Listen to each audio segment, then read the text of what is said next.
আসসালামু আলাইকুম। আজকে সর্বশেষ সংবাদ জানাবো আমি নুসরাত। প্রথমেই জানিয়ে দেব সংবাদ শিরোনাম। ভারতে নিরবচ্ছিন্ন তেল সরবরাহ চালিয়ে যাবে রাশিয়া, বললেন পুতিন। নিজেকে কি মনে করো, ইমরান খানকে কড়া ভাষায় হুঁশিয়ারি সেনাবাহিনীর। মামদানির গ্রেপ্তারের হুমকি সত্ত্বেও নিউ ইয়র্কে যাবেন নেতানিয়াহু।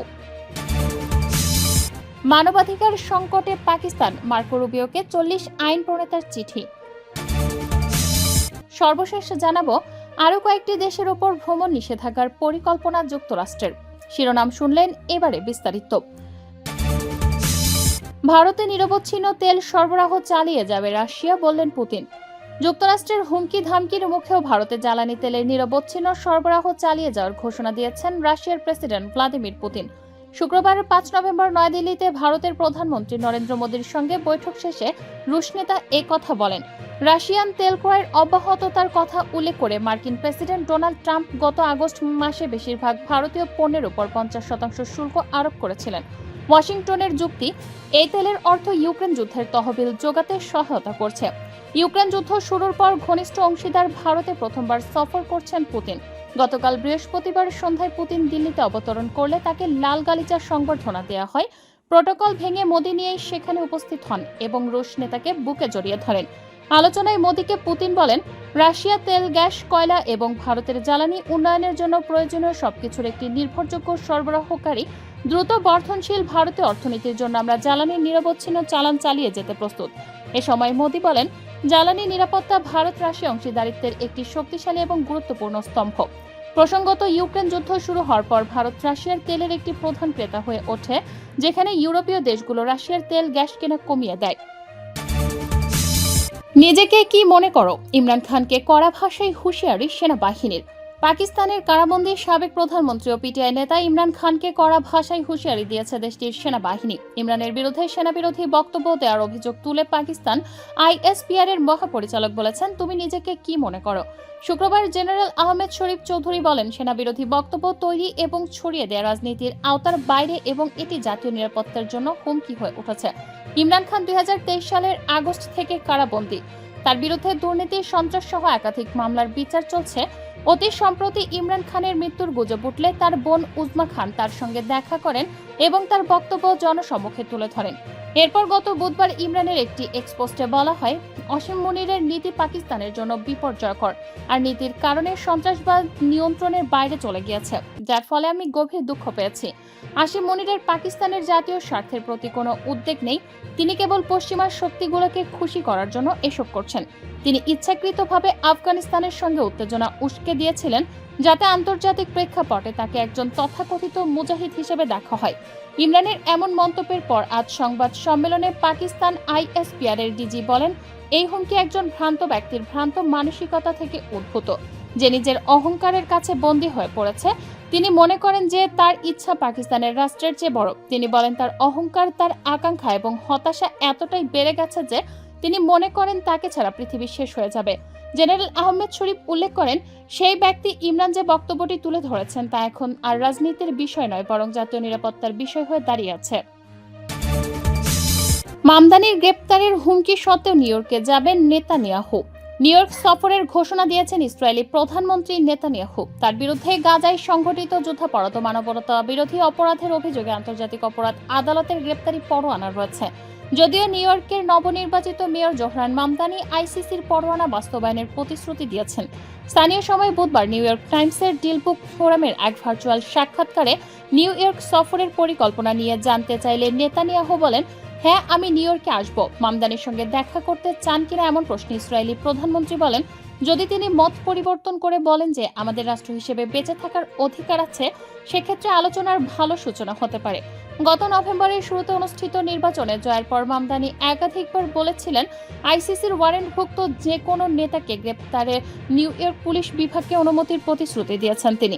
আসামি নেতানিয়াহু কিংবা রাশিয়ার প্রেসিডেন্ট পুতিন যেই হোক না কেন, বললেন রয়টার্স। মানবাধিকার সংকটে পাকিস্তান, মার্কো রুবিওকে 40 আইন প্রণেতার চিঠি।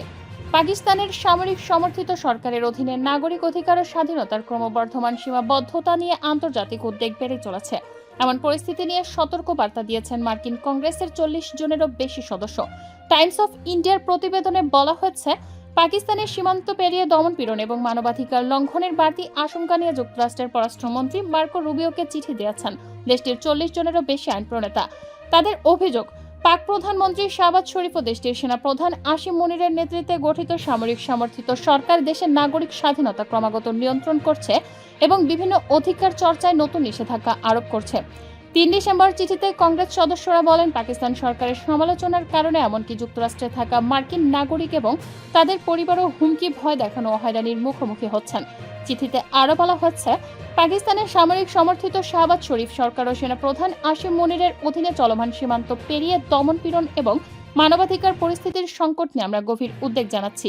তারা উল্লেখ করেছেন, সাম্প্রতিক বছরগুলোতে পাকিস্তানের স্বৈরাচারী আচরণের বিরুদ্ধে কথা বলায় যুক্তরাষ্ট্রে বসবাসকারী নাগরিক ও অভিবাসীরা হুমকি, ভীতি প্রদর্শন ও হয়রানির মুখে পড়েছেন, যার প্রভাব প্রায়শই পাকিস্তানে থাকা তাদের পরিবার পরিজনের ওপরও পড়েছে। এই কৌশলগুলির মধ্যে রয়েছে ইচ্ছেমতো আটক, জোরপূর্বক চাপ সৃষ্টি এবং প্রতিশোধমূলক সহিংসতা, যা বিশেষভাবে প্রবাসী পাকিস্তানিরা এবং তাদের স্বজনদের লক্ষ্য করে পরিচালিত হচ্ছে। জাতিসংঘের international covenant on civil and political rights এর 19 নম্বর অনুচ্ছেদের বিবৃতিতে উল্লেখ করে বলা হয়েছে, পাকিস্তানের এসব কার্যক্রম মত প্রকাশের স্বাধীনতার মতো মৌলিক অধিকারকে লঙ্ঘন করছে। আইন প্রণেতারা তাদের উদ্বেগ জানিয়ে আরও উল্লেখ করেন, যুক্তরাষ্ট্রের বিদেশি হস্তক্ষেপের ঝুঁকি বেড়েছে, তাই তারা পাকিস্তানের এমন কর্মকর্তাদের জন্য লক্ষ্যভিত্তিক পদক্ষেপ প্রয়োগের পরামর্শ দিয়েছেন, যারা সীমান্ত পেরিয়ে দমনপীড়ন, মানবাধিকার লঙ্ঘন এবং দেশের বিভিন্ন স্থানে রাজনৈতিক দমন নীতি চালানোর সঙ্গে জড়িত। এর মধ্যে থাকতে পারে ভিসা নিষেধাজ্ঞার, সম্পদ জব্দ সহ অন্যান্য কার্যক্রম। আরও কয়েকটি দেশের উপর ভ্রমণ নিষেধাজ্ঞার পরিকল্পনা যুক্তরাষ্ট্রের।